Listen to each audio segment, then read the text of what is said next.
देर रात सचिन बिरला पहुंचे हैं, सुनील से आपकी मुलाकात हुई है, क्या कहना चाहेंगे? क्योंकि आपका ये पंजाब दौरा है, पहले आप अमृतसर जाकर आए। मैं अमृतसर में था, अभी जलंधर में हूँ, चंडीगढ़ होते हुए फिर हम लोग वापस जाएंगे। आज कुछ नहीं, आज सिर्फ मैं यहाँ पे महापुरुषों का आशीर्वाद लेने आया हूँ। पंजाब मेरा नानके है, मेरी माँ सरदारनी है। ऐसे में मेरे नेता, मेरे पिता आदरणीय रामविलास पासवान जी की सोच रही थी कि पार्टी का विस्तार पंजाब में भी हो।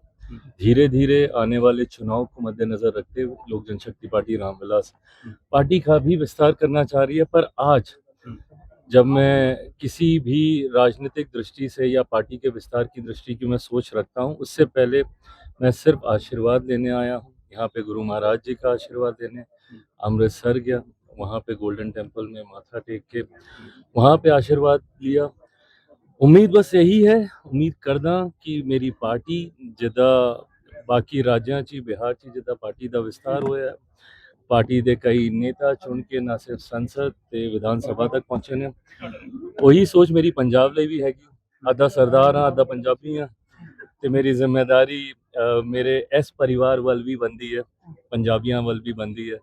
ते बस वही सोच ਨੂੰ पूरा ਕਰਨ ਦੀ ਚਾਹ ਨਾਲ ਇੱਥੇ ਆਇਆ। देखा जाए तो 2 दिन पहले प्रधानमंत्री भी आए थे, वो बोलकर गए हैं कि भाजपा इस बार अकेले चुनाव लड़ेगी, बिहार में एनडीए गठबंधन है, तो ऐसे में आपकी पार्टी अलग से चुनाव लड़ेगी। देखिए, चुनाव का क्या स्वरूप होगा, होगा नहीं होगा, ये तमाम बातें राज्य इकाई के द्वारा पार्टी के केंद्रीय संसदीय बोर्ड को प्रस्तावित की जाएंगी। फिलहाल prima facie I think it's too early to comment on this कि on how many seats will contest, whether will contest under an alliance or not. फिलहाल द प्रायोरिटी इज कि पार्टी के संगठन का विस्तार हो, पंजाब के हर एक गांव तक पार्टी की सोच पहुंचे। फिलहाल पूरा ध्यान वहां पे केंद्रित है। चुनाव जब समीप आएगा उस वक्त ये फैसला लिया जाएगा कि पार्टी किसी के साथ गठबंधन करती है या अकेले।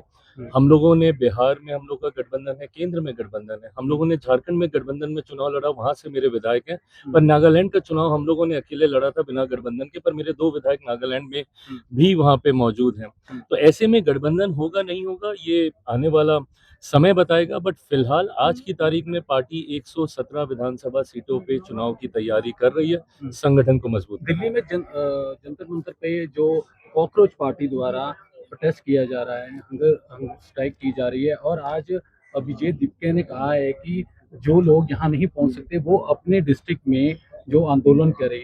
और दूसरा ये कहा है कि जो शिवसेना है उद्धव ठाकरे, वो उनके लिए मीटिंग कर रहे हैं। तो कॉकरोच पार्टी को लेकर कैसे देखते हैं? देखिए, हमारा लोकतंत्र इस बात की इजाजत जरूर देता है कि आप धरना प्रदर्शन आंदोलन करें, बट इस तरीके से अनशन करना और कहीं ना कहीं दबाव डलवाना, बातें करना, एक व्यक्ति को इस तरीके से बैठाकर जिस तरीके से उनके स्वास्थ्य को लेकर चिंताएं न सिर्फ हमारी सरकार की बल्कि न्यायालय की भी चिंताएं रही हैं, और जो उचित कदम उस वक्त लगा उसको उठाने का भी प्रयास किया गया। मैं मानता हूं कि जहां एक तरफ आंदोलन की इजाजत जरूर हमारा लोकतंत्र देता है, पर ऐसे में संवाद सबसे ज्यादा महत्वपूर्ण पक्ष बन जाता है।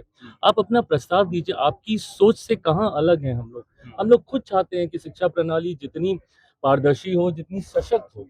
ऐसे में अगर आपके कुछ सुझाव हैं, संवाद कीजिए, सीधा ऐसे अनशन पे बैठना और इस तरीके से बाध्य करने का प्रयास करना, मैं इस सोच का पक्षधर नहीं हूँ। भाई देर रात सचिन बिरला पहुंचे हैं, सुनील से आपकी मुलाकात हुई है, क्या कहना चाहेंगे? क्योंकि आपका ये पंजाब दौरा है, पहले आप अमृतसर जाकर आए। मैं अमृतसर में था, अभी जलंधर में हूँ, चंडीगढ़ होते हुए फिर हम लोग वापस जाएंगे।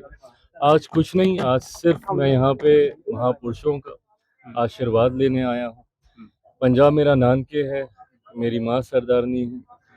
ऐसे में मेरे नेता, मेरे पिता आदरणीय रामविलास पासवान जी की सोच रही थी कि पार्टी का विस्तार पंजाब में भी हो। धीरे धीरे आने वाले चुनाव को मद्देनजर रखते हुए लोक जनशक्ति पार्टी रामविलास पार्टी का भी विस्तार करना चाह रही है। पर आज जब मैं किसी भी राजनीतिक दृष्टि से या पार्टी के विस्तार की दृष्टि की मैं सोच रखता हूँ, उससे पहले मैं सिर्फ आशीर्वाद लेने आया हूँ। यहाँ पे गुरु महाराज जी का आशीर्वाद लेने अमृतसर गया, वहाँ पे गोल्डन टेम्पल में माथा टेक के वहाँ पे आशीर्वाद लिया।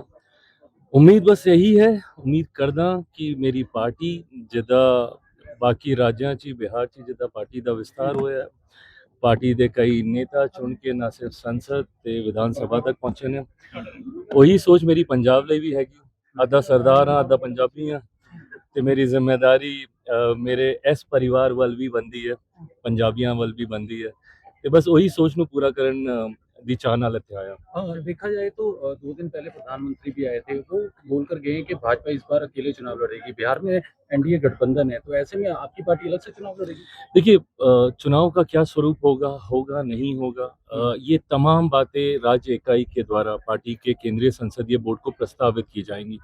फिलहाल prima facie I think it's too early to comment on this कि on how many seats will contest whether will contest under an alliance or not.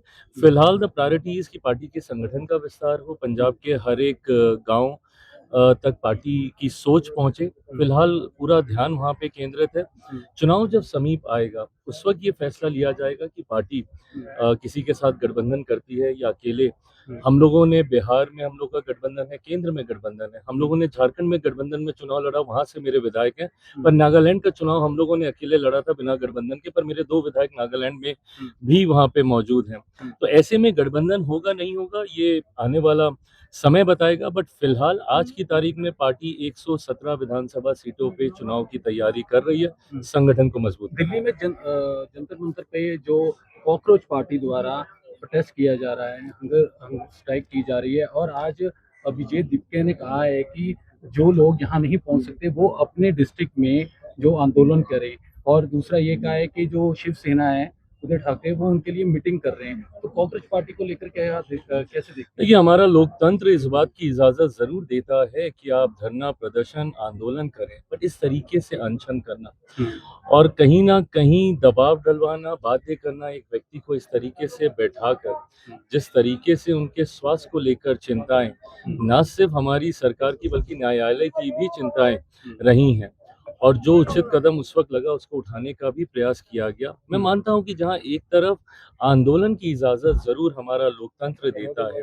पर ऐसे में संवाद सबसे ज्यादा महत्वपूर्ण पक्ष बन जाता है। आप अपना प्रस्ताव दीजिए, आपकी सोच से कहां अलग हैं हम लोग खुद चाहते हैं कि शिक्षा प्रणाली जितनी पारदर्शी हो, जितनी सशक्त हो। ऐसे में अगर आपके कुछ सुझाव हैं, संवाद कीजिए, सीधा ऐसे अनशन पे बैठना और इस तरीके से बाध्य करने का प्रयास करना, मैं इस सोच का पक्षधर नहीं हूँ।